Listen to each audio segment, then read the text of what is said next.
as a dangerous heat wave. Under that extreme heat wave. To Europe's record-breaking heat wave. 1,300 unexpected deaths. উন্নত জীবনযাপন ও সর্বাধুনিক স্বাস্থ্যসেবা থাকার পরও মাত্র কয়েকদিনের তাপপ্রবাহ, আর তাতেই ইউরোপে প্রাণ গেল প্রায় ১৩০০ মানুষের। ইউরোপে সাম্প্রতিক এই তাপপ্রবাহ আমাদের সামনে তুলে ধরেছে জলবায়ু পরিবর্তনের ভয়াবহ এক বাস্তবতা এবং মানুষের প্রস্তুতির সীমাবদ্ধতা। কিন্তু প্রশ্ন হচ্ছে, কেন ইউরোপ পৃথিবীর সবচেয়ে উষ্ণ হয়ে ওঠা মহাদেশে পরিণত হচ্ছে? ইউরোপে তাপ প্রবাহের সবচেয়ে গুরুত্বপূর্ণ কারণ হিট ডোম বা হিট ডোম ইফেক্ট। এই পরিস্থিতিতে বায়ুমণ্ডলের উপরের স্তরে একটি শক্তিশালী উচ্চচাপ বলয় তৈরি হয়, যা একটি ঢাকনার মতো নিচের গরম বাতাসকে আটকে রাখে। ফলে গরম বাতাস বের হতে পারে না, বরং দিন দিন আরও উত্তপ্ত হতে থাকে। একই সঙ্গে বাতাস হয়ে ওঠে শুষ্ক, যার কারণে মেঘ তৈরি হতে পারে না। মেঘ না থাকায় সূর্যের তাপ সরাসরি ভূমিতে পড়ে এবং তাপমাত্রা দ্রুত বাড়তে থাকে। এ কারণে ইউরোপের অনেক দেশে তাপমাত্রা ৪০ ডিগ্রি সেলসিয়াস বা তারও বেশি ছুঁয়েছে, যা এই অঞ্চলের জন্য অস্বাভাবিক এবং বিপজ্জনক। ইউরোপে আবহাওয়া পরিস্থিতি কেন এত দ্রুত খারাপ হচ্ছে, এই প্রশ্নের উত্তর খুঁজতে গিয়ে সামনে আসে একটি গুরুত্বপূর্ণ গবেষণা, যা কোপার্নিকাস ক্লাইমেট চেঞ্জ সার্ভিস থেকে প্রকাশিত। তাদের বিশ্লেষণ অনুযায়ী ইউরোপ বর্তমানে বিশ্বের সবচেয়ে দ্রুত উষ্ণ হওয়া মহাদেশ, যেখানে তাপমাত্রা বৈশ্বিক গড়ের তুলনায় দ্বিগুণ গতিতে বাড়ছে। এই দ্রুত উষ্ণায়নের পেছনে রয়েছে একাধিক জটিল কারণ।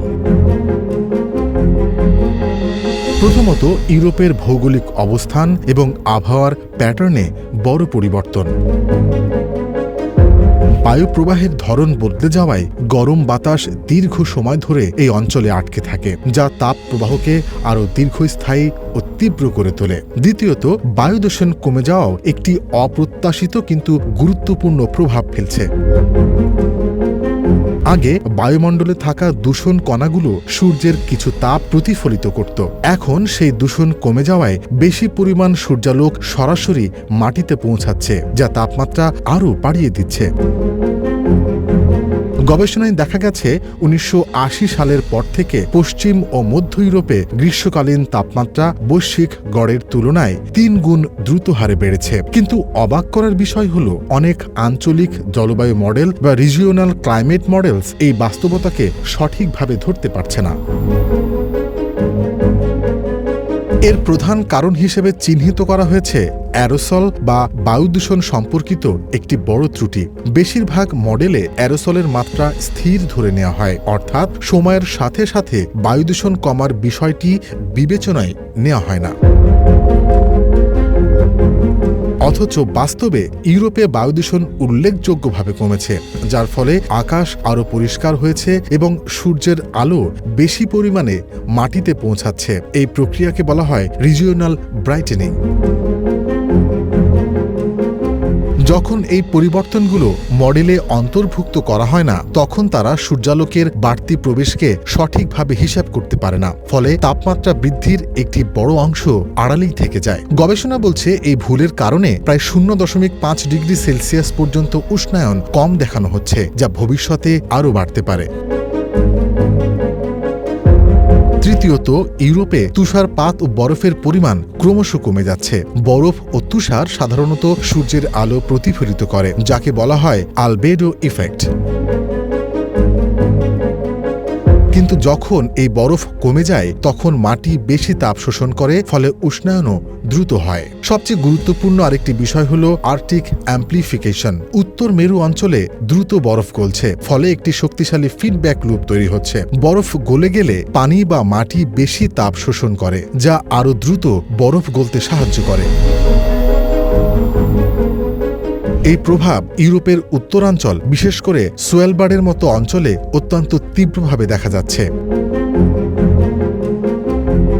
এই সব কারণ একসাথে মিলে ইউরোপকে একটি হট স্পটে পরিণত করেছে, যেখানে তাপপ্রবাহ এখন আগের তুলনায় অনেক বেশি ঘন ঘন, অনেক বেশি তীব্র। তবে শুধু আবহাওয়া নয়, অবকাঠামোগত সমস্যাও এখানে বড় ভূমিকা রেখেছে। ইউরোপের অধিকাংশ ঘরবাড়ি, অফিস ও শিক্ষা প্রতিষ্ঠান তৈরি করা হয়েছে ঠান্ডা মোকাবেলার জন্য। এই ভবনগুলো তীব্র গরম সহ্য করার মতো করে ডিজাইন করা হয়নি। অনেক ক্ষেত্রে গরম ভেতরে ঢুকে আটকে যায়। আরও বড় সমস্যা হলো ইউরোপের অনেক দেশে এখনো এসির ব্যবহার খুব সীমিত, ফলে মানুষ ঘরের ভেতরে তীব্র গরমের মধ্যে থাকতে বাধ্য হয়। এই পরিস্থিতিতে সবচেয়ে বেশি ক্ষতিগ্রস্ত হয়েছেন প্রবীণরা। পরিসংখ্যান অনুযায়ী মোট মৃত্যুর প্রায় 85%ই 65 বছর বা তার বেশি বয়সী মানুষের মধ্যে ঘটেছে। বয়স বাড়ার সঙ্গে সঙ্গে শরীরের তাপ নিয়ন্ত্রণ ক্ষমতা কমে যায়, তারা দ্রুত পানি শূন্যতায় ভোগেন এবং হিট স্ট্রেস সামলাতে পারেন না। অনেক সময় তারা একা থাকেন, ফলে সময় মতো সাহায্য পান না, যা মৃত্যু ঝুঁকি আরও বাড়িয়ে দেয়। অন্যদিকে এই তাপপ্রবাহ স্বাস্থ্যসেবা ব্যবস্থার উপরও ব্যাপক চাপ সৃষ্টি করেছে। হঠাৎ করে বিপুল সংখ্যক মানুষ অসুস্থ হয়ে পড়ায় অ্যাম্বুলেন্স ও হাসপাতালগুলোতে চাপ বেড়ে যায়। হিট স্ট্রোক, ডিহাইড্রেশন এবং শ্বাসকষ্টের রোগী এত বেশি হয়ে যায় যে অনেক ক্ষেত্রে সময়মতো চিকিৎসা দেয়া সম্ভব হয় না। এই বিলম্বই মৃত্যুর সংখ্যা বাড়িয়ে দিয়েছে। সব মিলিয়ে স্পষ্ট যে ইউরোপে হাজারেরও বেশি মানুষের মৃত্যুর পেছনে একক কোনো কারণ নেই। প্রকৃতি ও মানুষের দ্রুত বদলে যাওয়া এবং ভুল বোঝাবুঝি এই দুর্যোগের সূত্রপাত।